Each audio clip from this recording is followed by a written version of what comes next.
36 जिल्हे, 36 बातम्या. News G9 Maharashtra. उत्तर तुमच्या प्रश्नांची.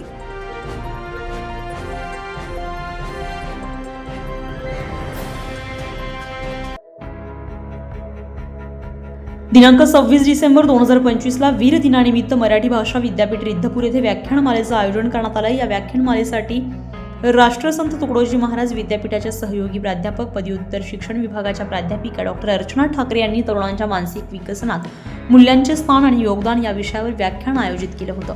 डॉक्टर अर्चना ठाकरे मॅडम यांनी विद्यापीठाचे कोमल ठाकरे सर यांनी उपस्थित विद्यार्थ्यांना जीवन मूल्यावर आधारित बहुमूल्य मार्गदर्शन केले. कार्यक्रमाचे अध्यक्ष कुलगुरू आवलगावकर सर यांनी दृक श्राव्य प्रणालीद्वारे मार्गदर्शन केले. तसेच कार्यक्रमाचे सूत्रसंचालक मराठी भाषा विद्यापीठाच्या प्राध्यापिका डॉक्टर आशालता गुट्टे यांनी केले. या कार्यक्रमाचे यशस्वी करण्यासाठी अतुल पडोळे सर, सतीश मांडकर सर, स्वीय सहाय्यक कुलगुरू उज्ज्वल कुचे आणि राजेंद्र राऊत सर यांनी अथक प्रयत्न केले. कार्यक्रमाचे अध्यक्ष मराठी भाषा विद्यापीठाचे सन्माननीय कुलगुरू डॉक्टर अविनाश आवलगावकर सर, या कार्यक्रमाला उपस्थित राष्ट्रसंत तुकडोजी महाराज नागपूर विद्यापीठातील पदव्युत्तर शिक्षणशास्त्र विभागातील सहयोगी प्राध्यापक डॉक्टर अर्चना ठाकरे, या कार्यक्रमाला आवर्जून उपस्थित असलेले मानकर साहेब, राऊत सर, गुट्टे मॅडम, आज जाताच हसत हसत उठला, पैसे नको सर, जरा एकटेपणा वाटला, मोडून पडला संसार तरी मोडला नाही कणा, पाठीवरती हात ठेवून नुसतं लढवडा, नुसतं लढवडा. पण मी तुम्हाला त्यांचा विचार थोडक्यात सांगते.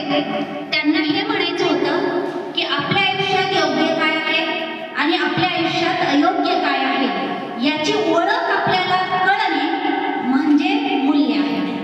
एवढं त्यांना सांगायचं होतं की छोट्या छोट्या गोष्टीला तुम्ही जे टेन्शन घेताय ना, कोणत्याही गोष्टीचं टेन्शन तुम्हाला जे येतं आणि त्यातून आत्महत्येसारखे जे मार्ग तुम्ही निवडता, तर अशा परिस्थितीत आपण खंबीरपणे उभे कसे राहिले पाहिजे याचंच अतिशय महत्त्वाचं मार्गदर्शन मॅमनी केलेलं आहे. त्यावरून मला सुरेश भटांच्या 2 ओळी आठवतात ज्या मी तुम्हाला सांगू इच्छिते. विझलो जरी आज मी हा माझा अंत नाही, विझलो जरी आज मी हा माझा अंत नाही, पेटे नव्या नव्याने हे सामर्थ्य नाशवंत नाही. छाटले जरी पंख माझे पुन्हा उडेन मी, छाटले जरी पंख माझे पुन्हा उडेन मी, अडवू शकेल मजला अजून अशी भिंत नाही, अडवू शकेल मजला अजून अशी भिंत नाही. मॅमनी आपल्याशी खरंच अतिशय मोलाचा संवाद साधलेला आहे. खरे तर त्यांचे जे काही वाक्य बोलत होते, मला असं वाटते तुम्ही शालेय विद्यार्थी असल्यामुळे काही थोडाफार भाग डोक्यावरून गेला असेल कदाचित, कारण ती एकदम प्रमाण मराठी भाषा. न्यूज G9 महाराष्ट्रासाठी दिनेश बोहत्रे, चांदूर बाजार.